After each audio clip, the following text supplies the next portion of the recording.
नमस्कार. क्लिअर कटच्या या नवीन सिरीजमध्ये आपण सिंधुदुर्गातल्या तरुणांना भेटतो ज्यांनी नवीन पाऊल वाटा निर्माण केल्या. आणि आजचा पॉडकास्ट विशेष काच असणार आहे कारण आज आपल्यासोबत आहे गुरुदत्त, US रिटर्न, ज्याने US मध्ये इंजिनिअरिंगची पदवी घेतली, त्याच्यानंतर भारतात आला आणि त्याचा एकंदरीत प्रवास आणि तो उद्योग क्षेत्रात कसा आला आणि त्यांनी जो व्यवसाय केला तो व्यवसाय कसा निवडला आणि त्याची भावी स्वप्न काय आहेत आणि त्याच्या घरच्यांचा कसा सपोर्ट आहे, त्याची आई आपल्यासोबत आहे. नमस्कार. तर त्यांच्या घरच्यांचा सपोर्ट कसा होता, तर हे सगळं बघून नवीन सिंधुदुर्गातल्या तरुणांनी नवीन उद्योगामध्ये यावं आणि उद्योग क्षेत्रात आपलं नाव लौकिक करावं आणि भारताला खऱ्या अर्थाने आत्मनिर्भर करावं, यासाठीचा हा विशेष पॉडकास्ट. नमस्कार, मी नरेश शेट्टी, क्लिअर कट मीडियामध्ये तुमचं मनपूर्वक स्वागत करतो. आज आपल्यासोबत आहे गुरुदत्त आणि त्यांची आई. मी ताई तुम्हाला सगळ्यात पहिल्यांदा प्रश्न विचारतो की गुरुदत्ताचा आपण हा सगळा प्रवास बघतोय, तर लहानपणी तो कसा होता किंवा एकंदरीत म्हणजे काय घरात वातावरण कसं होतं आणि त्याच्यावर तो कसा वागत होता, सगळंच एकंदरीत बालपणाबद्दल त्याच्या सांगा. ताईंकडे द्या बालपणी तो खूप म्हणजे असा शांत असायचा. म्हणजे जास्त मस्ती नाही, सांगेल ते ऐकणं वगैरे असा होता. नंतर मग तो जेव्हा शाळेमध्ये जायला लागला तेव्हा त्याने जिम्नॅस्टिक, त्याला व्यायामाची खूप आवड होती. प्रचंड आवड अजून पण असेलच. होय होय. वयाच्या दुसऱ्या वर्षी त्याच्या वडिलांनी त्याला स्विमिंग वगैरे शिकवलेलं आहे आणि नंतर मग तो जिम्नॅस्टिक्समध्ये नॅशनल लेवलला पण खेळलेला आहे. आणि हळूहळू त्याचं शिक्षण सुरू झालं. शिक्षणात पण तो अतिशय हुशार होता. त्याच्यामुळे नंतर त्याने सगळं मुंबईला त्याचं शिक्षण 10वीपर्यंत झालं आणि नंतर त्याने चुनाभट्टी सायन वगैरेमध्ये त्याने डिप्लोमा केला इंजिनिअरिंगचा आणि मग नंतर त्याने US ला तो गेला आणि त्याचं पुढचं शिक्षण तिथे थोडंफार झालं, पण त्याचं मन तिकडे रमेना, त्यामुळे तो इकडे निघून आला. मी मध्ये गुरुदत्त एक प्रश्न विचारतो. तो प्रश्न माझा असा आहे की इकडनं मुंबईत सोडून US ला गेलात तुम्ही, तर तू जो प्रवास जो केलास तो तुमच्या घरात आधी कोणी US ला वगैरे गेलं होतं की? हो, माझ्या बहिणी US ला होत्या आधी. बहिणी म्हणजे कझिन्स माझ्या US ला असल्यामुळे त्यांनी बरंच, म्हणजे एक सायंटिस्ट आहे, एक फिजिओथेरपिस्ट आहे, तर त्यांनी मला खूप गाईड केलं, मदत केली की तू ये US ला, अंडर ग्रॅज्युएशन कर आणि त्यांनी खूप फायदा होईल आधीपासूनच जर आलास तर. बरोबर.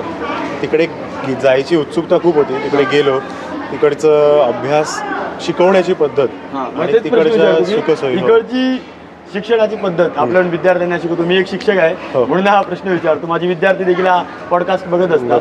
तर इकडची शिक्षण व्यवस्था आणि तिकडची शिक्षण व्यवस्था यामध्ये काय फरक जाणवला? सगळ्यात मोठा फरक म्हणजे तिकडे प्रॅक्टिकल नॉलेजवरती खूप जास्त भार देतात. म्हणजे आपण जे टर्म्स शिकतो त्याचं ऍप्लिकेशन कसं करतात हे महत्वाचं तिकडे आपल्याला शिकवलं जातं. मेजर फोकस तिथे असतो. टर्म्स तुम्हाला ठीक आहे आलं, त्याच्यावरती जास्त फोकस नसतो. म्हणजे 30% टर्म्स असतात आणि आपलं 70% वर प्रॅक्टिकल वरती भर असतो. बरोबर. आणि खूप इझिली टेक्नॉलॉजी वापरून ते लोक आपल्याला शिकवतात. इझिली शिकवतात. हो. आणि परीक्षा कशी घेतात? परीक्षा ऑनलाईन असते मॅक्झिमम. फार क्वचित ज्याला थिअरी अगदीच गरजेची आहे, जशी मॅथ्सचे समज असतील किंवा काही, तर ते आपल्याला क्लासमध्ये जाऊन बसावं लागतं. प्लस तुम्ही तुमचं टाइम टेबल पण तिकडे स्वतः सेट करू शकता. म्हणजे इकडे आपल्याकडे कसं टाइम टेबल सेट असतं, म्हणजे ह्या वेळेला यायचं म्हणजे याच वेळेला यायचं. बरोबर. तिकडे कस्टमायझेबल असतं की आठवड्यातनं तुम्ही ह्या वेळेला हे चूज करा, त्या वेळेला अवेलेबल असतात. तिकडे शिक्षक वेगवेगळे असतात. कुठल्या पण तुम्ही क्लासमध्ये जाऊन बसू शकता, असं काही नाही. विद्यार्थी खऱ्या अर्थाने तिकडे स्वतंत्र आहे. येस. जो आपला विद्यार्थी बाबा 9 वाजता आला नाहीस तर मी दरवाजा बंद करेन, एकाही विद्यार्थ्याला आत घेणार नाही, असे माझ्यासारखे शिक्षक तिकडे भेटणार नाहीत. म्हणजे माझी अशी पद्धत आहे की मी काय करतो, तिकडचं मुलांना डिसिप्लिन. वर्गात तुम्ही 9ला जर आला नाहीत तर मी आत घेत नाही. तसं तिकडे नाही. तिकडे कसं आहे की शेवटी एक्झाम तुम्हाला द्यायचे, पास फेल तुम्ही होणार आहात आणि शिकणार तुम्ही यायचं तर तुम्ही स्वतः, त्यामुळे तुमची आत्मनिर्भरता आपोआप बनतात. पण हे कॉलेजमध्ये कॉलेजमध्ये अशा प्रकारे कॉलेजेसमध्ये तसंच चालतं. म्हणजे पूर्णपणे तुम्हाला स्वातंत्र्य आहे, तुम्ही तशा प्रकारे करा. आणि मुलं प्रॅक्टिकल नॉलेज शिकतात खूप जास्त. मग तिकडे तुमचं इंजिनिअरिंग पूर्ण झालं. तिकडे इंजिनिअरिंग केलं, पण मला तिकडे म्हणजे शिकवणं वगैरे सगळं चांगलं होतं, पण मला जास्त ओढ असायची नेहमीच आपल्या कल्चरची, फेस्टिवल्सची आणि लोकांची. तिकडे रस्त्यावरती लोकच नाही दिसत जास्त, सगळे गाडीत असतात नाही तर आपापल्या कामात असतात. बरोबर. आणि इकडे आपल्याकडे गणपती असतो, तर गणपतीची आरती मला आठवतं आत्ताही, गणपतीची आरती मी व्हिडिओ कॉलवरती बघितली होती आपल्याकडच्या घरातली, आणि तेव्हा म्हणलं यार हे काय बरोबर नाहीये, मजा नाहीये. बहिणीला बघत आलो होतो की मोठे मोठे सण व्हायचे, एका बहिणीचं लग्न झालं तिला दुसरी नव्हती, दुसरीचं लग्न झालं तेव्हा पहिली नव्हती. म्हणलं हे काय बरोबर नाहीये, आपल्याला फॅमिली लागते, घरातले लागतात, आई बाबा आजी लागते, बरोबर. तर मग परत आलेलंच बरं. आणि इकडे येऊन पण खूप काय काय करता येतं. बाबांनी, आईनी, आजीनी तेव्हा खूप जास्त सपोर्ट केला, माझ्या आत्यांनी खूप जास्त सपोर्ट केला. त्यांनी गाईड केलं की यार तू ये, काहीच प्रॉब्लेम नाही.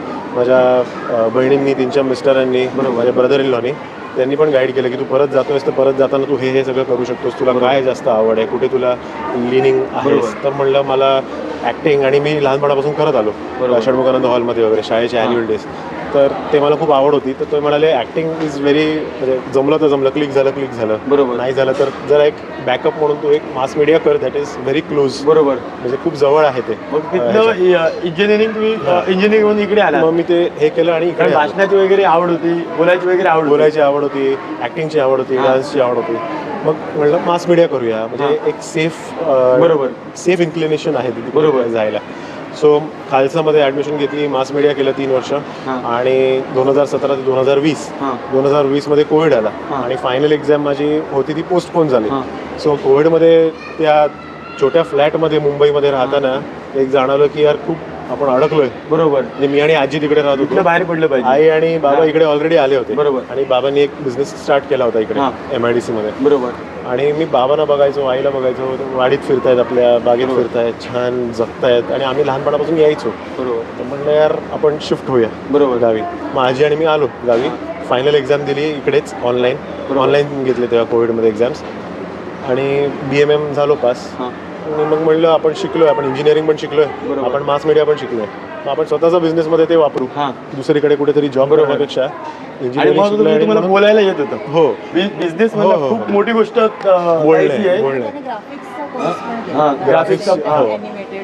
सो हे जे पॅकेट्स आहेत हे सगळे मीच बनवलेले आहेत. माझी एक फ्रेंड आहे जी प्रोफेशनल आहे, तिला मी तो फायनल टचअप करायला दिलं, आणि मग ते बनवले. कमिंग बॅक टू इकडे आल्यानंतर, इकडे जे लाईफस्टाईल आहे, जे सुख आहे, ते फार लोकांना, म्हणजे मलाही तेव्हा डाऊट होता. आणि पहिलं वर्ष माझं 2020 खूप म्हणजे असं कोविड म्हणजे बेकार परिस्थिती, बाहेर जायला मिळत नव्हतंच, पण असं वाटत होतं यार आपल्याकडे वायफाय नाहीये, मोबाईल नाहीये, फ्रेंड्स नाहीये, कोणीही नव्हतं फ्रेंड्स, बरोबर. आणि तेव्हा तुम्ही पूर्णपणे हे सगळं इथे गावातले लोक ओळखतील की नाही हा मोठा प्रश्न आहे. अगदीच हो, कारण अगदीच सगळं नवीन जग होतं. आम्ही बिझनेसचा बॅकग्राऊंड नाही आमचा, ते नव्याने आम्ही, बाबा आणि मी आणि आई मिळून नवीन चालू केलं. तेव्हा आजीने प्रोत्साहन दिलं, आणि अनेक वर्षांपासून आमचे चालत आलेले मसाल्यांचे जे रेसिपीज होते ते आम्ही म्हणलं आता इकडे आलोय, आपल्याकडे जागा आहे चांगली, तर मग आपण एका मोठ्या स्केलवरती घरात बनवायचं मसाले, आधी घरातल्या घरात बनवायचो, फॅमिलीमध्ये द्यायचो. फॅमिलीचे फ्रेंड्स काही म्हणायचे ना, बरोबर, की बाबा अरे तुमचा मसाला खूप छान आहे, घरी यायचे ते आमच्याकडे जेवले की ते म्हणायचे यार खूप मस्त आहे, कुठला मसाला वापरता, काय करता, तर ते घेऊन जायचे. असं घरातले आहे स्वतःचं ते बाहेर पोचवायचं. आणि बऱ्याच वेळा काय होतं, कसं आहे ना, की बिझनेस निवडताना ना त्यातलं तंत्रज्ञान आपल्याला पूर्ण माहिती पाहिजे की काय येते. आता नवीन जे उद्योजक येतात, खूप असं एक कितीही म्हटलं तरी ना, एक थोडंसं प्रत्येकाकडे काय नाही काहीतरी बॅकग्राऊंड असतंच. म्हणजे असं कधीच नसतं की काहीच बॅकग्राऊंड नाही, कुठं तरी प्रत्येकाच्या मागे एक बॅकग्राऊंड असतं, आणि ते बॅकग्राऊंड घेऊन आपण पुढे गेलो तर तो बिझनेस आपला यशस्वी होतो. आणि तू जो विचार केलास ना, तो खूप छान विचार केलास की ऑलरेडी मला माहिती आहे की सिस्टीम काय, मसाला काय, मी मसाला बनवल्यानंतर तो मसाला कसा होईल हा प्रश्नच ठेवला नाही. त्यामुळे हा विचार ना आताच्या नवीन उद्योजकांनी केला पाहिजे. प्रत्येकाला काय वाटतं की आपण काहीतरी मोठं इनोव्हेटिव्ह करूया, म्हणजे ऑलरेडी जे रस्ते तयार नाही आहेत ते रस्ते आपण तयार करूया, आणि तिकडे तयार करायला जातात. इनिशियल इन्व्हेस्टमेंट खूप मोठी असते, आणि मग तो रस्ता पूर्ण होतच नाही, खूप ॲम्बिशियसली करायला जातात. आणि पण नॉलेज नसल्यामुळे, एक्सपिरियन्स नसल्यामुळे ते, बरोबर, हे मी पण फेस केलं बिझनेसमध्ये सुरुवातीला इलेक्ट्रिक बाईक्सच्या, बरोबर. पण हे आपलं स्वतःचं प्रोडक्ट आहे, म्हणजे ऑलरेडी आजीपासनं आईकडनं आलेलं आहे, क्वालिटीमध्ये काहीच प्रॉब्लेम होणार नाही. जेव्हा खाण्याची वस्तू जेव्हा आपण बनवतो तेव्हा खूप उठणं पण तुम्ही बनवताय काय? हो, हे आई त्याबद्दल आपण नंतर बोलूया. म्हणजे मी आपलं म्हटलं बघूया की एक हे दिसतंय म्हणून. तर तो एक विश्वास तुझ्या मनात होता आणि आपल्या उद्योजकांनी देखील ना अशाच उद्योगांमध्ये एंट्री करावी. नक्कीच. की जिथं ऑलरेडी काहीतरी ना बॅकग्राऊंड आहे, लवकर यश मिळेल. प्रत्येकाकडे काहीतरी बॅकग्राऊंड निश्चितच असतं आणि त्याचा त्याने फायदा घेतला पाहिजे. मग 2020ला उद्योग सुरू करायचा.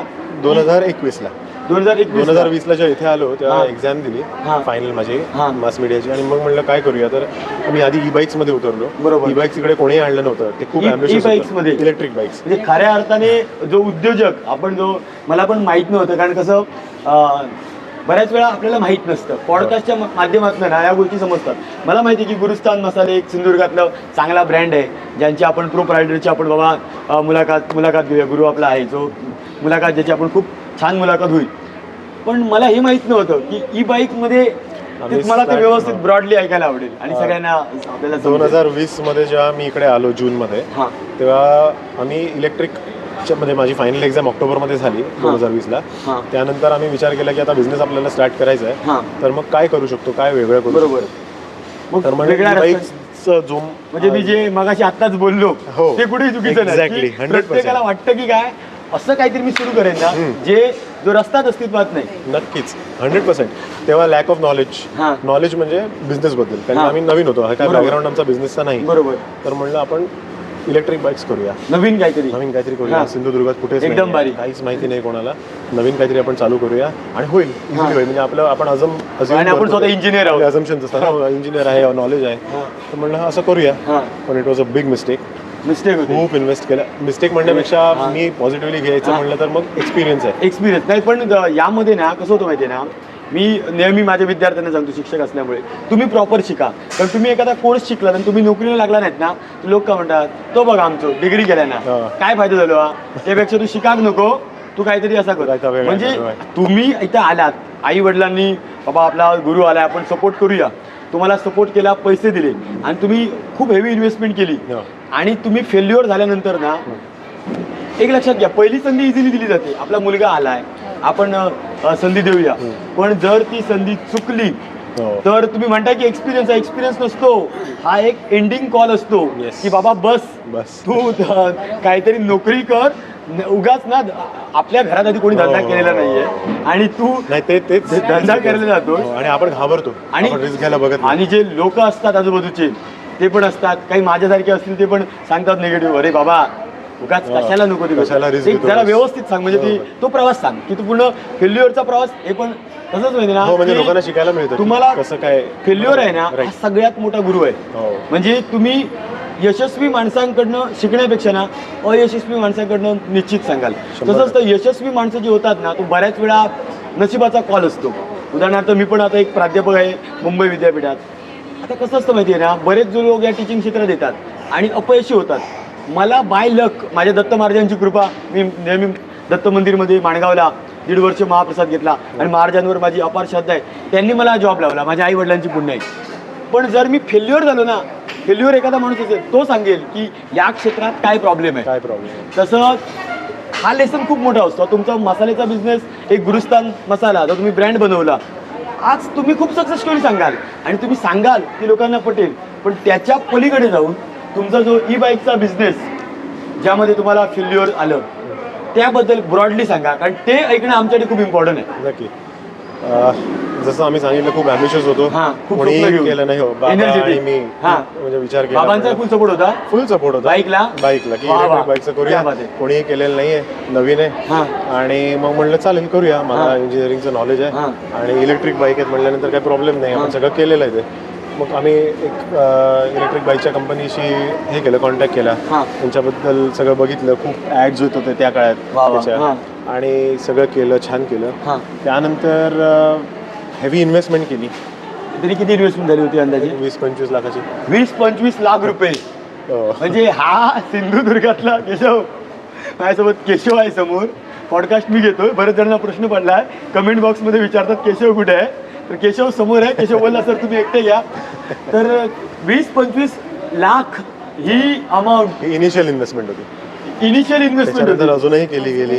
इन्फ्रास्ट्रक्चर झालं, अजून काय काय आपण सर्व्हिसिंग देतो तर spare कुठचेही parts मी झाले. तुमचं खरं सांगतो, हा जो तुमचा यशस्वी मसाल्याचा तुम्ही जो ब्रँड म्हणताय, असे आई वडील भेटले म्हणून 20-25 लाख रुपये लांब राहिले, 5 लाख रुपये मुलाला दिले आणि त्यातनं सक्सेस मिळाला नाही.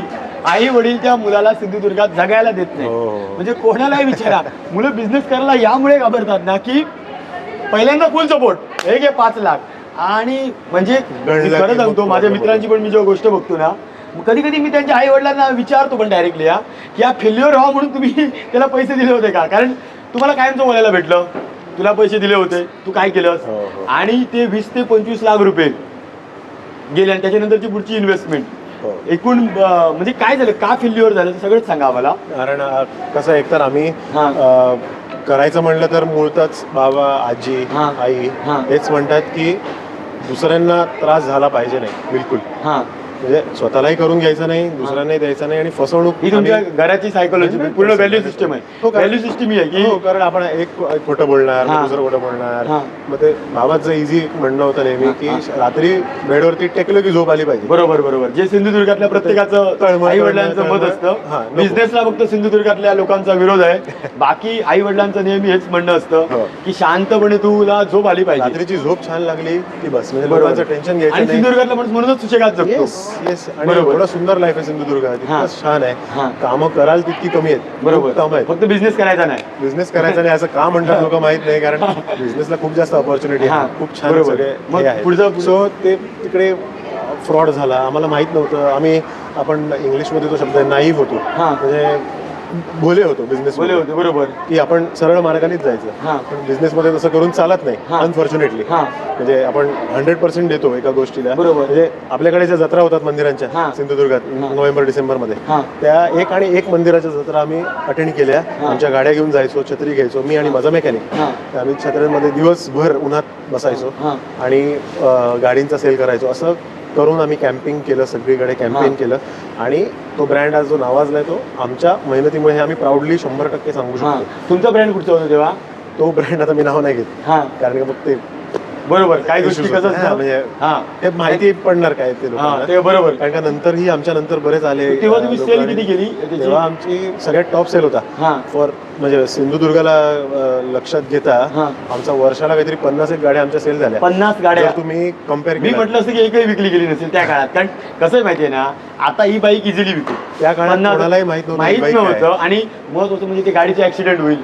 कसं असतं, लोकांची ना नवीन तुम्ही एखादं जेव्हा घेऊन येता तेव्हा लोकांचा विश्वास नसतो की तुम्ही जी गाडी बनवली आणि ई बाईक याची बॅटरी खराब होईल, निगेटिव्ह गोष्टी भरपूर प्रश्न. म्हणजे सिंधुदुर्गात गुरुने ही जी बाईक आहे त्या घेऊन आला आणि जत्रेत लोक जाऊन लोकांना पटवून सांगून आम्हाला सिंधुदुर्गात ओळखायचे इलेक्ट्रिक बाईक वाले म्हणून. एवढं आम्ही कॅम्पेनिंग केलं होतं. तसे आम्हाला क्लिअर कट वाले म्हणून ओळखतात. पण त्याच्यामध्ये इश्यू काय झाला की मग खूप फ्रॉड झालं आणि आम्ही म्हणलं अरे यार हे बरोबर नाही वाटत. नाव आमचं खराब होतंय, कारण हे मुंबई किंवा पुणे नाहीये की ब्रँड बघून लोक विकत घ्यायला जातात. बरोबर, नाव बघून गावांमध्ये नाव बघतात, गुरुची गाडी, गुरुचा मसाला. हे नाव काय बाबा आम्हाला माहित नाही, पण विकतो कोण आहे बाबा, तावडे विकतात. तावडे विकतात म्हणल्यानंतर आम्ही घेणार, असं एक नाव असतं. ते नाव खराब व्हायला लागलं की काय आहो तुम्ही हे दिलात, इश्यू होतोय, असं झालं तसं झालं. बरं, वॉरंटीचा विषय येतो तेव्हा मग आम्हाला कंपनीकडे जावं लागतं. इतर आम्ही सगळं सर्व्हिसिंग करून दिलं, सगळं प्रयत्न केले. वॉरंटी आलं की कंपनीकडे जायला लागतं, पण ते पण आम्हाला कंपनीने त्यात सपोर्ट केला नाही मिळालं. तर खूप इश्यूज झाले, खूप फेस केले. पण नंतर बाबांनी मी म्हणलं आता बस झालं, हे काय बरोबर नाही. बाबांना सल्यूट दुसऱ्यांचं. कारण कसं आहे माहितीये ना, एकूण आता ते 35-40 लाखापर्यंत तुमचं नंतरची गुंतवणूक, एवढे पैसे टाकल्यानंतर कसं असतं माहिती ना, रस्ता चुकल्यानंतर ना योग्य वेळी थांबून आई वडिलांनी सांगणं गरजेचं असतं की बघ तुला वाटत असेल ना की बाबा होत नाहीये तर आपण थांबून नवीन काहीतरी सुरू करू. मला आई बाबांनी अमेरिकेत पण सांगितलं, तुला वाटतंय ना नाही जमत. आई वडिलांनी फोन केला होता तेव्हा ते म्हणाले होते की यार तुला वाटतंय ना नाही जमत आहे, सर ये काहीच प्रॉब्लेम नाही, निघून ये. अमेरिकेला आपण गेलो होतो, तिकडून पण आपण परत आलो. मग तिकडेच जर राहिलो असतो तर पुढे काय झालं असतं, काय होऊ शकलं आपल्या बरोबर. हो, आपण अमेरिकेवर मास मीडिया गेली, बाईक सुरू केलं, बाईक चालू केलं, ते पण आता फेल होत आहे. काय करायचं, कारण का आई बाबांना परत कसं फेस करायचं आपण, कर्ज जे आपण पैसे एवढे इन्व्हेस्ट केले ते सगळे वाया चालले आहेत, वाया जाणार आहेत आता जे आपण बंद करतोय. पण आई बाबांचा, आजीचा आणि आत्यांचा, माझ्या घरातल्या सगळ्यांचाच, जे आमचे प्रचंड सपोर्ट होता. 10-12 जण आहेत, त्यांचा खूप सपोर्ट होता. सगळे म्हणाले काही टेन्शन नाही, तू नव्याने सुरू कर, आपलं जे स्वतःचं प्रोडक्ट आहे तेच आपण मोठं करू. बरोबर. आणि त्याच्याबरोबरीने मी फॅन्सचं एक छोट्या प्रमाणात करत होतो, तर ते पण आज खूप मोठ्या प्रमाणात डिस्ट्रीब्युशन आहे आपलं. फॅन्स पण केलं. ॲल्मोनाटचं आपण आधी विगाड करत होतो, आता ॲल्मोनाटचं फॅन्सचं करतो डिस्ट्रीब्युशन, आणि खूप चांगलं चाललं. त्यांची सर्व्हिस चांगली आहे. इंडस्ट्रियल फॅन जे आपण हिरव्या कलरचे म्हणजे बघतो ते, म्हणजे मला असं समजतं तुझी बोलण्यातनं की जो फेल्युअरचा पिरियड आला, जेव्हा आपल्याला एक चाहूल लागते ना, बऱ्याच वेळा ना लोकांचे अंदाज चुकतात, आणि अंदाज चुकले की आयुष्य चुकतं. आपल्याला ना बिझनेस आता नवीन, जेव्हा आता ह्या पॉडकास्टमध्ये तुला आपण निवडलं, ते निवडायचं कारणच हे आहे की कसं माहिती आहे ना, एक सगळं काही बघितलेला व्यक्ती पाहिजे. आणि हा पॉडकास्ट आपण या सिरीजमध्ये जे पॉडकास्ट होत आहेत, पहिला पॉडकास्ट आपण गुरुस्थान मसाल्यांचा आपण घेतोय, तर ह्याचा आपला ऑब्जेक्टिव्हच आहे ना की आपला जो खरा, जो माझ्यासारखा जो बिझनेसमन आहे ना, त्याने कसं वागलं पाहिजे हे शिकवणारा हा पॉडकास्ट नाही. आज आम्ही जे स्थानिक उद्योजकांचे पॉडकास्ट घेतो, निश्चितच की त्यांचं ब्रँडिंग थोडंफार होईल, पण त्याच्यापेक्षा खूप मोठी गोष्ट आहे ती लोकांपर्यंत पोहोचेल की बाबा आपण कसं केलं पाहिजे. तर तुझ्याशी बोलताना मला एक गोष्ट जाणवते की तू मगातून जे मध्ये मी तुला थांबवतोय, आपण सगळे विचार तुझे घेऊच, पण जेव्हा तुला अंदाज आला आहे की पहिल्यांदा प्रचंड एनर्जेटिक प्रवास ई बाईकचा, की आपण बाबा जिकडे तिकडे जातोय, लोकांचा पण सपोर्ट, वर्षाला 50 गाड्या विकतोय, आणि त्याच्यानंतर जेव्हा निगेटिव्ह जो पिरियड आला तेव्हा त्याची तुला चाहूल लागली की नाही, तर तेव्हा तू या गोष्टी, तू मगाशी पण बोलला बघ, या गोष्टींचा विचार चालू होता एका बाजूने मसाल्यांचं, आणि नंतर फॅन्सचं. नक्की काय चालू होतं ते मनामध्ये, ते सांगा. तू कसं काय केलं? म्हणजे हळूहळू आपल्याला कळतं, आधी एक गोष्ट चुकीची घडते, मग एक आपल्या मनाविरुद्ध घडते, मग असं वाटायला लागतं यार हे आता रोजच व्हायला लागले. मग आपण म्हणतो यार काहीतरी प्रॉब्लेम आहे आणि पुढे जाऊन खूप मोठा इश्यू होऊ शकतो. बरोबर. पण आपण एक खूप ॲम्बिशियसली सुरू केला होता हा प्रोजेक्ट, आणि हा स्वतःचा आपला एक म्हणजे स्वतःचं स्वप्न होतं की यार आपण नव्याने चालू केलं आहे, सिंधुदुर्गात कोणाला ई बाईक्स माहिती नाही आहे, तर हे आपण मोठ्या प्रमाणात न्यायचं, एकदम मोठ्या प्रमाणात करू.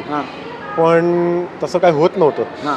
मग म्हणलं यार काहीतरी इश्यू आहे, पण आपल्या बाजूबाजूने हे चाललंच आहे. मसाल्यांचा एक विचार केला होता की मसाले आपण जरा जास्त प्रमाणात आता चालू करूया, थोडं लार्ज. तेव्हा विक्री चालू होती, पण तेव्हा अगदीच लोकल, म्हणजे तेव्हा ब्रँड वगैरे काय केलं नसेल. तेव्हा ब्रँडिंग काही नव्हतं, नॉर्मल आपले प्लास्टिक पॅकेट्स होते घरात होते ते आपले तयार करून पॅकेटात, बस एकदम बेसिक मध्ये. कोणाला द्यायचो तर आजूबाजूच्यांना, घरातल्यांना, त्यांच्या मित्रांना, मैत्रिणींना, एवढंच करायचो. लोकांचं तेव्हा कमेंटर चांगले असतील, कारण आजीची आणि आईची सगळी पुण्य, वर्षाला 50-1 किलो गेला तरी खूप मोठी गोष्ट, असं चालू केलं होतं. आणि मग हळूहळू करता करता मसाले आपले मेजर चालू झाले, आणि हे आपण बंदच केलं. म्हणजे तिथनं बाहेर पडायच्या आधी हा एका मार्गाने मसाले आपण चालू केले होते बऱ्यापैकी, आणि मग पहिली पावलं आपण घेतली होती मसाल्यांकडे. जेव्हा तू स्टॉपचा निर्णय घेतला तेव्हा तू मनाला कसं समजवलं की बाबा हे सगळं झालंय? तेव्हाही ॲक्सेप्ट नाहीच झालं ते बराच वेळ, म्हणजे 5-6 महिने त्याच्यातच होतो की अजून काय करता येईल का आपल्याला, अजून त्याच्यामध्ये काहीतरी वेगळं करता येईल का. दुसरी कंपनी आम्ही चालू केली, दुसऱ्या कंपनीबरोबर पण टायअप केलं, तिकडे पण तसंच झालं. तर मग हे म्हणलं हे बरोबर नाही आहे, बॅक टू बॅक चुका होत आहेत, हे आपण ह्याच्यापासून लांब राहिलेलंच बरं. पण तरी माझ्याकडे आता 50 गाड्या विकल्या जर जात आहेत, तर ते 50 लोक वाऱ्यावर जाणार. बरोबर. कारण की सिंधुदुर्गाचा डिस्ट्रीब्युटर मी होतो, तर सिंधुदुर्गात जितकी लोकांनी गाड्या घेतल्या आहेत त्या सगळी माझी रिस्पॉन्सिबिलिटी आहे, आणि ते मला चेन की नींद सोडून देणार नाही, झोपून देणार नाही. तर म्हणलं ह्याच्याबद्दल काहीतरी केलं पाहिजे. तर बाबा आणि मी असा डिसिजन घेतला की आपण स्पेअर पार्ट्स तरी ॲटलिस्ट चालू करू, म्हणजे ॲटलिस्ट लोक कुठे अडकली असतील तर त्यांना बाबा आपण काहीतरी पुरवतोय. पैसे मिळवण्यापेक्षा लोकांची जी कमिटमेंट दिली आहे, या 50 लोकांनी आपल्यावर विश्वास ठेवून गाड्या घेतल्यात, त्यांचा विश्वास तुमच्या फॅमिलीचा ना, त्यामुळेच गुरुस्थान मसाले आज जे नाव कमवलंय ना, म्हणजे कसं असतं, माझ्यासारखं सांगितलं असतं रे बस अब रुक जाओ, नवीन सुरुवात कर, काही विचार करू नको, तू काय फसवलं नाहीयेस.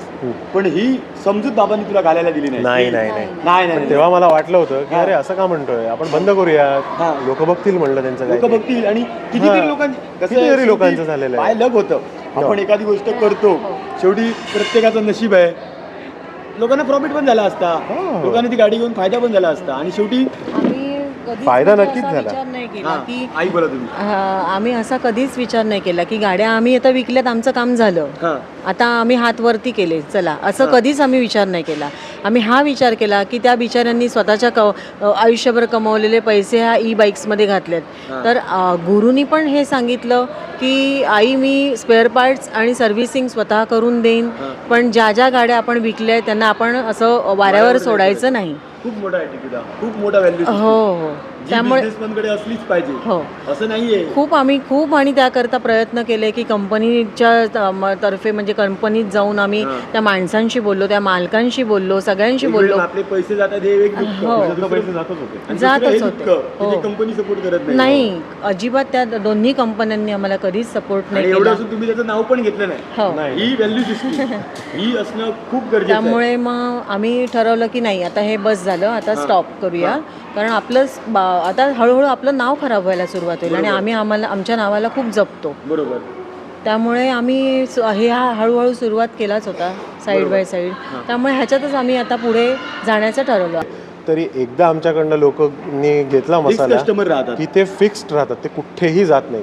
आणि मसाल्यामध्ये सध्याचे आर्टिफिशियल रंग वापरले जातात. काय नाही, लोकांना विश्वास आहे की गुरुचा गुरुस्थान जो मसाला आहे त्यामध्ये 100% येस. आणि ही पीटी वगैरे पण बनवता का? हो पीटी बनवतो तुम्हीच आपण. बनवता? हो हे आपले आता 1-2 वर्षच झाली आहेत या प्रोडक्ट्सला, म्हणून मी फायनल पॅकेजिंग अजून केलेलं नाहीये, पण मला अजून ज्याचा पण जरा response खूप चांगला आहे. खूप चांगला खूप आहे. चांगलं. माझी आवडती आहे पीटी. हा नाही रे केशव? आजी खूप सुंदर बनवायची. हा आजी हा एक इमोशनल ह्याला कनेक्शन आहे या प्रोडक्टला. आपलं आहेच प्रोडक्ट आपण बनवतोय, पण हे आजीपासून लहान असतानापासून आपण खात आलोय, तर तो एक इमोशनल कनेक्शन असल्यामुळे आपल्याला तेच लोकांपर्यंत पोहोचवायचं. आणि ही सवय लावायची आहे की स्वस्त ते चांगलं नाही, चांगलं एक वेळ तुम्ही चांगलं खा, पण थोडे पैसे दिलेत जास्त तरी चालेल. सध्या लोक खूप याकडे वळत आहेत. हो. कारण जे आजारांचं प्रमाण जे काय वाढलंय सध्या ना, होय. त्यात महत्वाचं म्हणजे आपल्या खाण्याची केलेली तडजोड. बरोबर. प्युरिटी महत्वाचं म्हणजे आपली जी गाडी असते ना, तू गाडीचं आहे म्हणून सांगतो, बरोबर. आपली मस्तपैकी 2 व्हीलर असते, त्यामध्ये आपण रॉकेल 40 रुपये लिटर भेटतो म्हणून टाकू शकतो का? पेट्रोलच टाकायला पाहिजे. पेट्रोलच टाकावं लागतं ना, डिझेल पण टाकू शकत नाही. मग आपण आपल्या पोटात जेव्हा अन्न घेतो तेव्हा आपण क्वालिटीची लोक का तडजोड करतात ना, एक म्हणजे कसं बेसिकली जर काहीच ऑप्शन नसेल तर आपलं ठीक आहे, पण मी खूप चांगली माणसं देखील बघतोय ना, ते बाकी सगळं ब्रँडेड, पण खाण्यापिण्याच्या गोष्टींमध्ये खूप ॲडजस्टमेंट करतात खूप. आणि त्याचे नंतर प्रचंड वाईट परिणाम होतात. ते over a long period of time आपल्याला जाणवतात. म्हणजे मसाला तर त्याचे वाईट परिणाम होतात. हो 100%. मसाला कारण का बेस आहे ना जेवणाचा, तोच जर नीट नसेल तर जेवण पुढचं फायनल तुमचं वापरून MSG वापरतात. आणि ते सगळे आता इश्यू झाला होता मध्यंतरी, मोठे ब्रँड्स परत पाठवून दिले होते जे एक्सपोर्ट होतात, तर त्याच्यामुळे पण इश्यूज झाला होता. तर ते आपण वापरतच नाही. बरोबर. काय विषयच नाही आपला ह्याचा, कधीच नाही. म्हणजे आम्हाला खूप लोकांनी सांगितलं की अरे तुम्ही व्हरायटी ठेवा, क्वालिटीमध्ये तुम्ही डिफरन्स ठेवा, म्हणजे लोक तुमचा एक चालता पण माल राहील, की स्वस्तातला माल तुमचा जास्त विकला जाईल, मोठा माल तुमचा प्रीमियम माल ठेवा. पण नाही, एकदा नाव खराब झालं की ते झालं. मग लोकांना कळलं की यांच्याकडे एक साधा माल पण मिळतो, की तो तेच नाव होतं. बिझनेस म्हणचं ना हेच आहे. आमच्या केक अँड शेक नावाचा शॉप आहे, माझा मित्र मयूर मयेकर म्हणून, त्याला पण मी हेच सजेशन दिलं होतं. केक बनवतो ना, आणि कसं आहे माहिती आहे ना, मी एक कॉलेजचा टीचर आहे आणि मी पण नेहमी बड्डे वगैरे करतो. तर एक नेहमी माझा देखील कसा विषय आहे माहिती आहे ना, त्याचे केक आहेत ना ते 500 रुपयाच्या पुढेचे केक. बरोबर. तो म्हणतो की मी जे केक बनवतो ना ते टोटली म्हणजे माहिती आहे ना, मी माझा केक स्वतः खाऊ शकतो. लोकांनी केक खायचे सोडले होते, ते लोक खास माझ्याकडनं फक्त केक खातात, आणखी कुठच्या केकला हात पण लावत नाहीत. कारण आताचे जे केक बनवतात भरपूर क्रिमी करून, त्यामध्ये भरपूर त्याच्या शरीरावर दीर्घकालीन परिणाम होतो. तुम्हाला म्हणतो मोठा केक खाण्यापेक्षा छोटा केक बरोबर. केक सोडून तू आईस्क्रीम बरोबर, पण नको ते खाण्यावर मी कॉम्प्रोमाइज करू शकत नाही. मी त्याला बोललो होतो की तू 250वर रेट आण, 2 कस्टमर बनव ना. तो बोला मी दुसरा कस्टमर बनवणारच नाहीये, मला सिंगल कस्टमर पाहिजे, जो कस्टमर चांगला केकच खाईल. जे काय पण खातात म्हणजे खरं तर ते केक तोंडाला फासण्यासाठीचे केक, ते माझ्याकडे तोंडाला फासण्यासाठीचे केक नाही आहेत. मयूरची मला निश्चित आठवण झाली. किंवा जे यशस्वी उद्योजक असतात ना, ते क्वालिटीशी कधीच कॉम्प्रोमाइज करणार नाही. बिझनेसमध्ये यशस्वी होण्याचं एकच सूत्र क्वालिटी आणि फक्त क्वालिटी. त्याच्या वडिलांनी पण तेच ठरवलं होतं की जे करायचं ते चांगलंच करायचं, लोकांना चांगलंच द्यायचं. जरी एखादा इन्ग्रेडियंट, एखादा पदार्थ ह्याच्यात कमी असेल तरी तो करायचा नाही करायचा. त्याच्याशी कॉम्प्रोमाइज करायचं एखाद्या नाही. मसाल्यातला त्यातला घटक महाग झाला हो. तरी तो तेवढ्याच प्रमाणात वापरायचा. वापरायचा, त्याच्यात कमी तेवढंच, जास्त तेवढंच. काही करायचं नाही. बरोबर. आणि त्यामुळेच आमच्या ह्या मसाल्याचं वैशिष्ट्य हे आहे हां. की आम्ही कधी कॉम्प्रोमाइज केलेलं नाही आहे. आणि आमचे हे मसाले परत जेव्हा ग्राहक घेतात एकदा बरोबर. सुरुवातीला, तेव्हा पण आम्ही त्यांना हेच सांगतो की तुम्ही पहिल्यांदा कमी प्रमाणात घ्या, 100 ग्रॅम घ्या. आमचे 100 ग्रॅम, पाव किलो आणि अर्धा किलोचेच पॅकेट बरोबर. आहे. तर तुम्ही त्यातले 100 ग्रॅम घ्या, कमीत कमी घ्या, फक्त आधी वापरा, try करा. ट्राय करा आणि मग आवडला तर आवडला तर आम्हाला माहितीच आहे तो तुम्हाला आवडला 100% आणि विश्वास आहे की 100% आवडणार आहे. 100% आणि 100% तो विश्वास. समोरच्याला आणखी 4 व्यक्तींना रिकमेंडेड करेल. 100%. नक्कीच. माउथ आणि to mouth publicity is the best publicity. हां. म्हणजे खूप मोठी तुम्ही जाहिरात वापरला करणं. हो काही गरजच नाहीये. एकंदरीत सगळं प्रोडक्ट बिझनेस कसा केला किंवा काय केला, कॅपिटल किती वापरलं सुरुवातीला? सुरुवातीला आम्ही 2 लाख इन्व्हेस्ट केले. मशिनरी मशिनरी आम्ही नाही वापरली अजूनपर्यंत, आपल्याकडे मशिनरी नाही. 2.5 वर्ष झाली तरी नाही. हे शिकण्यासारखं आहे हो. की उगाच खूप मोठ्या मशीन आणायच्या हो. आणि परत माझ्या डोक्यावर कर्ज झालं. सुरुवातीला हेवी इन्व्हेस्टमेंट करून हां. मग नंतर मग आपण हे करतो ते बरोबर नाही. बरोबर. कारण आपल्याला आधी कॉन्फिडन्स असला पाहिजे, हां. सगळे सिस्टम सेट झाल्या हां. की मग आपण आणि मशिनरीमध्ये आज मी इन्व्हेस्ट करू निश्चितच सांगतो, शकतो. पुढच्या वर्षभरात गुरुस्थान यांच्याकडे स्वतःच्या मशिनरी असणारच आहेत, बरोबर की चूक? नक्कीच आता कारण करायचंच आहे. तुम्हाला आता विश्वास निर्माण झालाय की माझं प्रोडक्ट मार्केटमध्ये चालतंय. नवीन उद्योजकांनी हे लक्षात ठेवणं खूप गरजेचं आहे की हेवी इन्व्हेस्टमेंट करायची नाही. आता मला तुमची ना पीटी पासून सगळी प्रोडक्ट दाखवा. हो. त्यामध्ये धणे, हळद आणि मीठ हे टाकूनच देतो आपण. म्हणजे हां. लोकांना वापरताना खूप सोपं पडतं. हां. त्यांना फक्त कांदा, पाणी हे मिक्स करून बनवायचे. हां. तर हे एक इझी आणि फास्ट यूजसाठी आहे. हां. त्याच्यानंतर आपले स्वतःच्या बागेतले आपण सेंद्रिय पद्धतीने, छोटीशी बाग आहे पण आपण त्याच्याने सेंद्रिय पद्धतीनेच फक्त शेती करतो. हां. त्याचेच नारळ आहेत आणि नारळ त्याच- पण विकतो. हां. हो, त्याच नारळाचं आपलं हे तेल आहे. तेल आहे, नारळ हे- पण खूप मोठे आहेत. हो,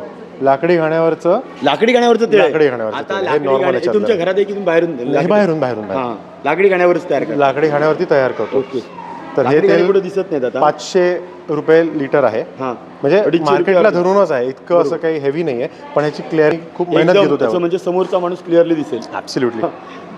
आता हे आईने एक नवीन एक्सपेरिमेंट केलं आहे आणि ते खूप जास्त ह्या एक्झिबिशनमध्ये आपल्या चाललं आहे. हां. हे आहे केशामृत. हां. केशामृत म्हणजे कढीपत्ता, जास्वंदाची फुलं, मेथी, गुलाबाची फुलं हां. आणि इतर आयुर्वेदिक पावडर्स वापरून हे आपण बनवलं. ह्यानी बरोबर. हेअरफॉल आणि हे सगळं थांबतं आणि खूप स्ट्रॉंग होतात केस. खूप चांगलं त्याचं हे उठणं आहे. पण बनवले ना. कुठनं पण बनवले. हे आईची आई बनवायची हां. आणि ते आता तिने चालू केलंय बनवायला. हे तर फिरोज दिवाळी निमित्त एक पिढीन कुटणं पिढ्या चाललेलं. चालू केलंय. हो.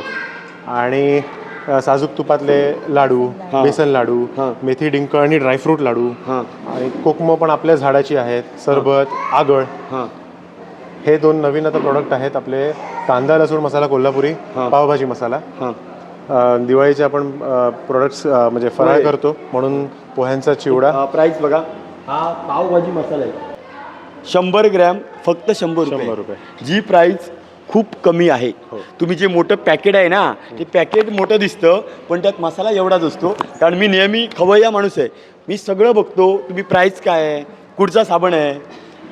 मी नेहमी साबण वापरताना थोडा घट्ट असावा म्हणजे तो लवकर विजत हे होत नाही. कळत नाही. ही काळजी एवढे मी विचार बारीक करणारा माणूस आहे. तर हा पावभाजी मसाला जो 100 ग्रॅम 100 रुपये. हे बघा, कोकमची सोलं आहेत, ही पण याचा कसा विषय आहे, आपलीच आहेत, आपल्या झाडाची आहेत. तुमच्याच झाडाची आहेत म्हणजे 100% सेंद्रिय. जितकं आपल्याला उत्पादन आपण हां. करतो तेवढं- तेवढं आम्ही विकतो. जास्त उगीच करायचं नाही कुठे. हाच तर गुरुस्थानची खासियत आहे. जेवढा 500 ग्रॅम फक्त 225 रुपये. 500 रुपये आणि किलो आहेत मार्केटमध्ये. मार्केटमध्ये 500 रुपये किलो आहेत. आणि 450. हां, मग तुमचं जे तुम्ही ती काय जाहिरात बघितली का त्या सिमेंटची की सस्ता कभी अच्छा नहीं होता, म्हणून तुम्ही सांगताय का महंगा आहे महंगा आहे. अरे प्राईस मार्केटपेक्षा कमी आहे. हा जो मसाला आहे कांदा लसूण मसाला 250 ग्रॅम फक्त 215 रुपये आहे. USB कसं आहे की आपण इतर ठिकाणी खूप मसाले वापरतो, डबे वापरतो, पण त्याला तितका इफेक्ट होत नाही. हां. आपलं सगळेच मसाले आपण नेहमीच ट्राय करतो की फक्त आपला मसाला वापरला की दुसरा काही वापरायची गरज लागत नाही आणि क्वांटिटी खूप कमी वापरायला लागते. जिकडे 5 ते 6 चमचे वापरतो तिकडे फक्त 2च चमचे वापरायचे. बरोबर. अशा प्रकारे आपण बनवतो मसाले. माहिती थोडी इथं रात्रीचे 10 वाजलेत, आपण महालक्ष्मी हॉलला शूटिंग करतो कारण आपण पूर्ण शूटिंग दिवसभर करत होतो. तरी देखील आवाजामध्ये थोडाफार फरक पडला असेल, पण तरी देखील प्रेक्षक आवर्जून हे सगळं ऐकत असतील. प्रेक्षकांची मी माफी मागतो कारण थोडा माईकचा Voice मध्ये थोडा व्हॉइस हा. थोडा चेंज होईल. एवढा कॅमेराची क्वालिटी चांगलीच आहे आमची तशी, पण तुम्ही जो प्रयत्न केला आणि हे जे पॅकेट हातात घेतलं ना की जो फील येतो त्या तो फील काय असेल या आतल्या चवीमध्ये तोच फील असेल. खूप छान वाटलं गुरु. आणि पुन्हा एकदा जेव्हा आपण पुन्हा एकदा पॉडकास्ट घेऊ, हा पॉडकास्ट आपण अर्धा घेतला आहे पार्ट 1. त्या पार्ट 1मध्ये आपण एवढंच दाखवलं की फेल्युअर नंतर आपल्याला सक्सेस येऊ शकतं, पण ते कसं सक्सेस आलं याबद्दल नक्कीच आपण एक वेगळा तुझ्या फॅक्टरीमध्ये MIDC मध्ये Definitely, आपलं आहे MIDC हे पॅकिंग वगैरे सगळं तिकडे होतं. सगळं MIDC मध्ये निश्चित आम्ही येऊ आणि तेव्हा पार्ट 2 दाखवू की याचा हा जो काही समोर आपण बघतो. आजीचा फोटो पण केशव जरा नंतर कॅप्चर कर, कारण आजीची चव आहे. तर नक्की कशा प्रकारे गुरुने हे यश मिळवलंय आणि त्यांचेच आशीर्वाद. त्यांचे आणि सगळ्यात महत्त्वाचं म्हणजे तुमचे व्हॅल्यू सिस्टीमचे आशीर्वाद आहे. तुम्ही कोणाला वाऱ्यावर सोडलं नाही आणि तुम्ही जर कोणाला वाऱ्यावर सोडत नसाल तर परमेश्वर तुम्हाला कधीच. आणि तुम्ही मुलाचं नाव गुरुदत्त ठेवलं आहे. मी स्वतः दत्त महाराजांचा भक्त आहे. जे काय आहे ते महाराजांमुळे आहे. आणि महाराज जर तुम्ही इतरांना जर कधीच मागे ओढलेलं नसेल तुम्ही जीवनात पुढेच जाल. आणि खूप छान वाटलं या पॉडकास्टमध्ये. प्रेक्षक देखील मला थोडं मनातल्या मनात म्हणत असतील की अरे, कारण वेळ पण केशव पण इशारा करतोय की वेळ पण भरपूर झालं. या आपण पार्ट 1 बघितला. गुरुस्थानची सक्सेस स्टोरी आपण घेऊन लवकरच भेटू. प्रेक्षकांना देखील मी सांगतो की या सगळ्याची आपण सगळे मसाले आपण सगळे डिस्क्रिप्शन बॉक्समध्ये लिंक बनवून टाकतोय. तर तुम्ही प्रत्येक मसाला बघा, त्याची चव बघा. आणि गुरुस्थान हा आपला मसाला आहे, आपल्या सिंधुदुर्गचा मसाला आहे, जो आपल्या एका तरुण उद्योजकाने यामध्ये प्रयत्न करून मसालाचा ब्रँड बनवला आहे आणि जो सक्सेसफुल झाला आहे. आणि हा सक्सेसफुलची क्वालिटी पिढ्यानपुढे चालून आलेली क्वालिटी आहे. निश्चितच हा मसाला घ्या गुरु. खूप छान वाटतं तुझ्याशी बोलून. पॉडकास्ट घेण्यापूर्वी मी स्वतः प्रचंड आता देखील दमलोय. सकाळी आम्ही इथं 8ला आलो. आपण नर्मदा आहे ते सगळं कव्हरेज मला करतो. हे एक नक्की बोलावं वाटेल की क्लिअर कट मीडियाने एवढं सुंदर काम केलं या एक्झिबिशनमध्ये. 3 दिवस नुसते फिरत होते, शूट करत होते, आम्ही सारखे बघत होतो त्यांना. So great team, lovely. Thank you गुरु. आणि निश्चितच आम्ही MIDC मध्ये येऊन पुन्हा एकदा सक्सेस स्टोरीचं हे करूया. नक्की करूया. नक्की. खूप छान वाटलं गुरु. आणि हे सगळं आपण आपल्या प्रेक्षकांना एक वेगळी क्लिप बनवूया याची आणि सगळ्या गोष्टी प्राईज सहित सगळ्या गोष्टी आपण दाखवूया. Okay, thank you. खूप खूप खूप खूप धन्यवाद. खूप मस्त वाटलं.